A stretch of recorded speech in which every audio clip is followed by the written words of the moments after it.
Ever wondered what happens when Halloween costumes go too far? Picture this, a dark and stormy night, rain pouring down and the streets filled with trick-or-treaters. Among them, a kid dressed as Batman. His costume? Perfect. Cape flapping, mask on tight, he believes he's Gotham's protector. But across the street, there's a 56-year-old man, face painted in eerie white with a devilish grin. That's right, he calls himself the Joker. The young Batman spots trouble, or so he thinks. With a dramatic swoop of his cape, he confronts the Joker. "You won't get away with this!" the kid yells, fists clenched. The Joker, cackling madly, plays along. "Oh, Batsy, you think you can stop me?" Then, things take a turn. The playful banter turns into a real brawl. The kid swings but misses. The Joker, with surprising agility, dodges and retaliates. A punch here, a kick there, and soon, the kid Batman is on the ground, tears mixing with the rain. But wait! The sirens wail, blue and red lights flashing. The police arrive, breaking up the fight. They see the kid, battered and bruised, and then they see the Joker. Handcuffs click, and the Joker's grin fades. "It's just a Halloween costume," he protests. But the police aren't laughing. They arrest him, leaving the young Batman to be comforted by his worried parents. A night of playful fantasy turned into a night to remember. Halloween can be fun, but remember folks, don't let the costumes fool you. Stay safe out there. Thanks for watching, and if you enjoyed this story, hit that like button and subscribe for more wild tales. Picture this. It's Christmas Eve, the mall is packed, and holiday cheer is in the air. But, of course, not everyone is feeling jolly. Our story begins with a man, let's call him Bob, who's had one too many eggnogs. So Bob's stumbling around when he spots a mall Santa. Now, instead of simply sitting on his lap and asking for a pony, Bob gets this brilliant idea. He decides to start stripping off his clothes. Yeah, you heard me right. Off they go, one by one. Meanwhile, our mall Santa, who probably didn't sign up for this level of crazy, sees Bob coming at him like a freight train. Santa does what any sensible person would do. He runs for his life. But here's where it gets wild. As Santa's booking it, he suddenly explodes. Poof! Just like that. A big jolly mess. Bob, not one to let a good Santa suit go to waste, grins like he's just won the lottery. He picks up the suit, and because he's seen the Santa Claus one too many times, he now thinks he's the real Santa. Classic Bob logic. So, dressed in his new, slightly charred Santa suit, Bob decides it's his duty to deliver some gifts. What does he bring? A 2-year-old kid wrapped up in a pillowcase. Because why not? Now Bob's got his sack of joy, and he heads to the nearest house. He's determined to make this holiday season unforgettable. He climbs up on the roof, finds the chimney, and starts lowering himself down, kid in tow. But here's the kicker. The man inside the house decides it's the perfect time to turn on the fireplace. Flames roar to life and, well, let's just say, Bob gets a little more roasted than he bargained for. Our not-so-jolly Santa is now a crispy critter. And that, my friends, is how Bob's Christmas adventure comes to a fiery end. So, remember, next time you see a mall Santa, maybe just stick to asking for presents. Or, maybe just avoid eggnog altogether. Thanks for watching. If you enjoyed this dark holiday tale, hit that like button and subscribe for more twisted stories. Merry Christmas and stay out of the chimneys.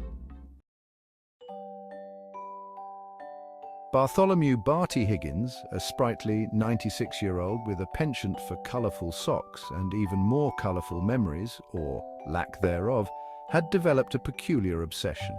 It wasn't with bingo, nor was it with Werther's Originals. Barty had fallen head over heels for Tyler, the Creator's album, Chromacopia. Every day, Barty would blast the album on his ancient record player, much to the chagrin of his neighbours and the structural integrity of his retirement home. He'd tap his feet, hum along off-key, and occasionally attempt to break dance, resulting in a symphony of creaking bones and concerned gasps. To Barty, Chromacopia wasn't just an album, it was a portal to a world he vaguely remembered creating. See, Barty's dementia had a funny way of rearranging his memories, jumbling them up like a deck of cards. He'd often forget where he was or what he'd eaten for breakfast. But the melodies and rhythms of Chromacopia were inexplicably intertwined with his consciousness. That Tyler, Barty would declare to anyone within earshot, he's a genius, just like me when I was younger, of course. His claims were initially met with polite smiles and nods, but as the weeks morphed into months, a seed of doubt began to blossom in the minds of his fellow retirees. Barty, convinced that he was the mastermind behind Chromacopia, would regale anyone who'd listen with tales of his studio sessions with young Tyler. He'd describe the creative process, the arguments, the triumphs, all with an air of confidence that belied the fact that he couldn't remember what he'd had for lunch. He'd pull out crumpled pieces of paper filled with nonsensical scribbles claiming they were the original lyrics to Earthquake or the initial concept sketches for the album cover. His stories, though entertaining, were pure fantasy, a whimsical byproduct of his dementia. Inspired by his self-proclaimed genius, Barty decided to grace the world with a follow-up to his masterpiece. He called it simply The Tyler Album, a 90-minute testament to the depths of his delusion. Armed with a rusty old tape recorder and an unwavering belief in his artistic vision, Barty set about creating his magnum opus. The result was less Igor and more "Help, I've fallen, and I can't get up."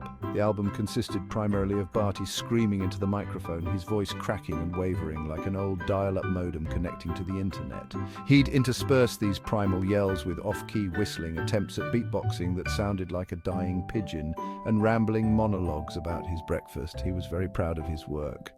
Hey everyone, today let me take you on a wild ride that involves a grandpa, a mischievous son, and an image of Tyler, the Creator. Buckle up, because this is going to get weirdly hilarious. So it all starts with Lil Timmy and his grandpa. Timmy had a late-night marathon playing Fortnite while Grandpa was jamming to Chromacopia like it was the new anthem for retirees. They both wake up cranky and start bickering about who had the more productive night. Suddenly, out of nowhere, the son decides it's time to join their little squabble. But not in a normal way, oh no. The son grabs a pickaxe. Yes, you heard that right, a frickin' pickaxe. He starts swinging at the air like it's auditioning for a Fortnite dance emote. Grandpa's senses start tingling. He stops and thinks for a bit. Why is the son swinging a pickaxe? And more importantly, why does it look like it's missing every single hit? Just when things couldn't get any weirder, the son suddenly leaves the scene, probably to play Fortnite solo, because why not? Grandpa sees his chance. He grabs a laminated image of Tyler, the Creator, that he had lying around, because, let's face it, who doesn't have one of those? He charges at the sun, pinning it down in a wrestling move that would make The Rock proud. With the sun pinned, Grandpa tosses the pickaxe aside and starts slashing at the sun with Tyler's laminated face like it's some kind of magical weapon. The son's like, "What is happening?" But Grandpa is relentless. Finally, in an epic climax, the sun can't handle the sheer power of Tyler, the Creator. It explodes in a burst of light, leaving Grandpa victorious. He stands there, triumphant, holding Tyler's image like it's the Holy Grail. And there you have it, folks. A grandpa, a son, and an image of Tyler, the Creator. If you thought your morning was weird, think again. Thanks for tuning in. Don't forget to like and subscribe for more crazy stories. Catch you next time. Am I the only one that didn't know ducks and TV-eating men have epic showdowns? Let's dive in. So picture this. A duck waddles up to a lemonade stand and quacks, "Hey, got any grapes?" The man behind the stand shakes his head. "Nope, no grapes." The duck shrugs and waddles away. Meanwhile, meet Grow, a 64-year-old man with a peculiar hobby. Every June 28th, he finds a random spot and eats a TV. Yep, you heard that right. Back at the lemonade stand, the duck returns. But this time, the man has a shiny new TV. You can guess what happens next. Grow appears out of nowhere and chomps down on the TV.